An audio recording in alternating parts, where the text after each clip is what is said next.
ৰাজ্য চৰকাৰ প্ৰতিটো বিভাগৰ অধীনতে কৰ্মৰত কৰ্মচাৰী লগতে পেঞ্চনাৰ সকলৰ বাবে জনাব বিচাৰিছোঁ এটা অত্যন্ত গুৰুত্বপূৰ্ণ খবৰ। এপ্ৰিল মাহৰ দৰমহা পেঞ্চন কেতিয়া আপোনালোকে লাভ কৰিব? পলম হ'ব নেকি এই মাহৰ দৰমহা পেঞ্চন? সবিশেষ আপোনালোকক জনাব বিচাৰিছোঁ। ভিডিঅ'টো প্ৰথমৰ পৰা শেষলৈকে চাই থাকিব। প্ৰথমে জনাব বিচাৰিছোঁ এইবাৰ পেঞ্চনাৰসকলে এপ্ৰিল মাহৰ পেঞ্চন কেতিয়াৰ পৰা লাভ কৰিবলৈ সক্ষম হ'ব।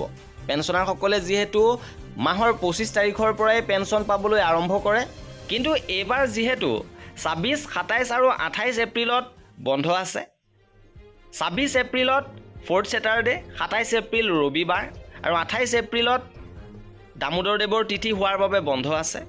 সেয়েহে আপোনালোকে 29, 30 এপ্ৰিলত পেঞ্চনৰ টকা পাবলৈ সক্ষম হ'ব আৰু হয়তো 25 তাৰিখেও আপোনালোকে পেঞ্চন লাভ কৰিব পাৰে। যদি 25 তাৰিখে নহয়, 26, 27, 28 তাৰিখে নহ'ব, 29, 30 তাৰিখেহে আপোনালোকৰ পেঞ্চনৰ টকা পোৱাৰ সম্ভাৱনা আছে। ইপিনে কৰ্মচাৰীসকলে দৰমহা কেতিয়াৰ পৰা লাভ কৰিব?